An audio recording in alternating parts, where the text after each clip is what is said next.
Corona के बाद sugar और हार्ट पेशेंट के मरीजों की संख्या तेजी से बढ़ रही है। भारत में हर तीसरा व्यक्ति शुगर से पीड़ित है। ऐसे में देश भर के विशेषज्ञ इन बीमारियों को रोकने के लिए लगातार रिसर्च कर रहे हैं। इसी कड़ी में भोपाल के प्रसिद्ध हार्ट स्पेशलिस्ट डॉक्टर पीसी मनोरिया ने 80 का एक नया फॉर्मूला इजाद किया है।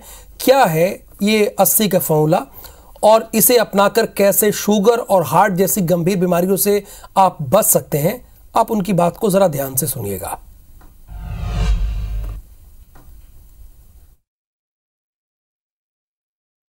शुगर और हार्ट जैसी बीमारियों से बचाव के लिए एक 80 का फार्मूला भोपाल से इजाद किया गया है। क्या है ये फार्मूला, इस पर बात करेंगे। प्रसिद्ध हार्ट स्पेशलिस्ट डॉक्टर पीसी मनोरिया जी हमारे साथ मौजूद हैं। सर, ये जो आपने फार्मूला बताया 80 का फार्मूला, क्या है सर और किस तरह ये बचाव करता है? 80 का फॉर्मूले का मतलब होता है कि आपका जो कमर का घेरा होता है, जिसे वेस्ट लाइन कहते हैं, वो 80 सेंटीमीटर से ज़्यादा नहीं होना चाहिए। यदि कमर का घेरा बढ़ेगा तो आपकी लाइफ कम होएगी। ब्लड शुगर 80 होना चाहिए। एलडीएल कोलेस्ट्रॉल जो ख़राब होता है वो 80 रहना चाहिए। डायस्टोलिक ब्लड प्रेशर 80 रहना चाहिए। आपको हर 3 दिन में कम से कम 80 मिनट वॉक करना चाहिए। आपको स्मोक बिल्कुल नहीं करना चाहिए, लेकिन अगर कोई स्मोक कर रहा है तो उससे 80 मीटर दूर रहना चाहिए।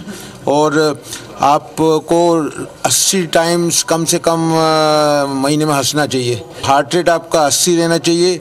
और यदि आप हार्ट अटैक या लकवे के मरीज हैं तो 80 मिलीग्राम एस्प्रिन और 80 मिलीग्राम स्टेटिन जो होता है टॉर्वास्टेटिन, वो उसका सेवन करना चाहिए। यदि ये सब चीज़ें आप नियम अनुसार करेंगे तो आप लंबी आयु जिएंगे। हार्ट अटैक भी नहीं होगा और डायबिटीज़ भी नहीं होगा और ब्लड प्रेशर भी नहीं। सर, इन दोनों प्रमुख रूप से हार्ट अटैक और शुगर जैसी तमाम बीमारियाँ, हर तीसरा भारतीय शुगर से पीड़ित है। क्या वजह है इसकी? इसकी मुख्य वजह जो लाइफस्टाइल है वो बहुत ख़राब हो गई है। मेडिकल का फॉर्मूले अलग रहते हैं। अगर यही आप करोगे, eat less, eat right, eat in time, walk more, sleep well and smile, तो आपको बहुत कम बीमारियां होंगी। धन्यवाद सर बातचीत के लिए। तो कहीं ना कहीं सामान्य जीवन और जीवन में खुशी और नियमित दिनचर्या जो है वो आपको तमाम बीमारियों से दूर रख सकती है। कैमरा पर्सन दीपक पाटीदार के साथ ब्रजेश जैन, IBC 24 भोपाल।